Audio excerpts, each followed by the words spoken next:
ಮಲ್ಲು ಒಂದು ಸಲ ಬನ್ನಿ ಕಾಣಬೇಕು ನಿಮ್ಮನ್ನ ಅಂತಂದ್ರು. ಹೋದೆ ಅವ್ರ ಮನೆಗೆ, ಅದೇ ಜಾಗಕ್ಕೆ ಹೋದೆ. ಧ್ರುವ ಸರ್ಜಾ ಅವರು ಕೂತಿದ್ರು, ಅರ್ಜುನ್ ಸರ್ಜಾ ಅವರು ಇದ್ದರು, ಎಲ್ಲರೂ ಕೂತಿದ್ರು. ಅವರು ಒಂದಿಷ್ಟು ಪೆನ್ಸಿಲ್ ತೊಗೊಂಡು ಒಂದಿಷ್ಟು ಮಾರ್ಕ್ ಮಾಡಿದರು. ಅದರಲ್ಲಿ ಒಂದು 3-4 ಮಿಸ್ಟೇಕ್ ಆಗಿದ್ದು. ನೀವು ನಂಬಿದ್ರೆ ನಂಬಿ, ಬಿಟ್ಟು ಬಿಡಿ ಸರ್, ಇಷ್ಟೇ ನಡೆದದ್ದು. 3-4 ಮಿಸ್ಟೇಕ್ ಆಗಿದ್ದು. ಒಂದು ಯಾವುದೋ ಒಂದು ಥಿಯೇಟ್ರ್ 55,000 ಇದ್ದದ್ದು 60,000 ಆಗಿತ್ತು. ಯಾವುದೋ ಒಂದು ಥಿಯೇಟರ್ ಬಾಡಿಗೆ 65,000 ಇದ್ದದ್ದು 55,000 ಆಗಿತ್ತು. ಹಿಂಗೇನೋ ಒಂದು ಪ್ಲಸ್ ಆಗಿತ್ತು, ಒಂದು ಮೈನಸ್ ಆಗಿತ್ತು. ಅವರು ನನಗೆ ಅವ್ರು ಪೆನ್ಸಿಲ್ಲೇ ಅವನು ಯಾರೋ ಬೇರೆ ಒಬ್ಬರ ಜೊತೆ ಇಟ್ಕೊಂಡ್ಬಿಟ್ಟು ಅವರೆಲ್ಲ ಕ್ರಾಸ್ ಚೆಕ್ ಮಾಡಿದಾಗ ಅವ್ರಿಗೇನೋ ಡೌಟ್ ಬಂದಿದೆ. ಅದರಲ್ಲಿ ಟೋಟಲ್ ಎಲ್ಲ ಸೇರಿ 60,000ರಿಂದ 1,00,000 ಡಿಫ್ರೆನ್ಸ್ ಬಂದಿದೆ.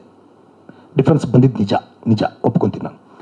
ಆದರೆ ಅದು ನನ್ನ ನಜರಿಗೆ ಬೀಳಾರ್ದಂಗೆ ಆಗಿರೋ ಮಿಸ್ಟೇಕು. ನಮ್ಮ ದೀಪಕ್ ಮೇಲೆ ನಾನು ನಂಬಿದೆ. ದೀಪಕ್ ಕ್ರಾಸ್ ಚೆಕ್ ಮಾಡು ಅಂತ ನನಗೆ ಹೇಳಿದ, ನಾನು ಕ್ರಾಸ್ ಚೆಕ್ ಮಾಡಲಿಲ್ಲ, ಅದನ್ನೇ ಒಯ್ದು ಆ್ಯಸ್ ಇಟ್ ಈಸ್ ಕೊಟ್ಟೆ. ಅಲ್ಲಿ ಆಗಿರೋ ಮಿಸ್ಟೇಕಲ್ಲಿ 60,000-70,000 ಮ್ಯಾಕ್ಸಿಮಮ್ಮು ವಿದಿನ್ 1 ಲ್ಯಾಕ್ ಆಗಿರ್ಬೋದು ಸರ್, ಅಷ್ಟೇ ಮಿಸ್ಟೇಕ್. ಅಲ್ಲಿ ಪ್ಲಸ್ಸು ಆಗಿದೆ, ಮೈನಸ್ಸು ಆಗಿದೆ. ಹಂಗೆ ನೋಡೋಕ್ಕಾದ್ರೆ 60,000-70,000 ಅಷ್ಟೇ ಸರ್ ಆಗಿದ್ದು. ಅವರು ಏನಂದರು, ಇಲ್ಲ ಇದನ್ನು ದರ್ಶನ್ ಸರ್ಗೆ ಹೇಳ್ತೀನಿ, ನನಗೆ ಭಾಳ ಇದರಲ್ಲಿ ಏನೋ ಬೇರೆ ಕಾಣ್ತಾ ಇದೆ ನನಗೆ ಅಂದರು. ಇಲ್ಲ ಸರ್, ಏನೂ ಇಲ್ಲ ಅಂತದ್ದು. ನಾನು ಎಷ್ಟು ಇವತ್ತಲ್ಲ ಸರ್ 25 ಪಿಕ್ಚರ್ ಡಿಸ್ಟ್ರಿಬ್ಯೂಷನ್ ಮಾಡಿದ್ದೀನಿ. ಇನ್ನೂ ನಾನು ಕೈಲೇ ಕಳ್ಕೊಂಡಿದ್ದೀನಿ. ಎಷ್ಟೋ ಜನರ ಚೆಕ್ ನನ್ನ ಹತ್ರ ಇದ್ದಾವೆ. ನಾನು ಈ ಥರ ಮಾಡೋದನ್ನಲ್ಲ ಸರ್, ನಂಬಿ ಅಂದೆ.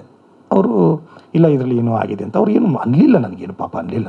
ಹೇಳ್ತೀನಿ ಅಂದರು, ಆಯಿತು ಸರ್, ನನಗೆ 1 ವಾರ ಟೈಮ್ ಕೊಡಿ, ಇದನ್ನು ರೆಕ್ಟಿಫೈ ಮಾಡಿ ಕೊಡ್ತೀನಿ ಅಂತ. ಅದನ್ನೆಲ್ಲ ರೆಕ್ಟಿಫೈ ಮಾಡಿಬಿಟ್ಟು ಆ್ಯಕ್ಚುಲಿ ಕೊಡಬೇಕಾಗಿದ್ದು ಅದಾದಮೇಲೆ 1,00,000-2 ಲಕ್ಷ ಅಷ್ಟೇ ಕರೆಕ್ಷನ್ ಕೊಡಬೇಕಾಗಿತ್ತು. ನಾನು ಅವರು ಒತ್ತಾಯಕ್ಕೆ ನಾನು ಒಂದು 4-5 ಲಕ್ಷ ಅದನ್ನು ನನ್ನ ಕೈಯಿಂದನೇ ಹೋದ್ರೆ ಚಿಂತೆ ಇಲ್ಲ ಅಂತ ನಾನು ಏನೋ ಒಂದು ರೌಂಡ್ ಫಿಗರ್ ಮಾಡಿ ಅವ್ರಿಗೆ ಕೊಟ್ಟೆ.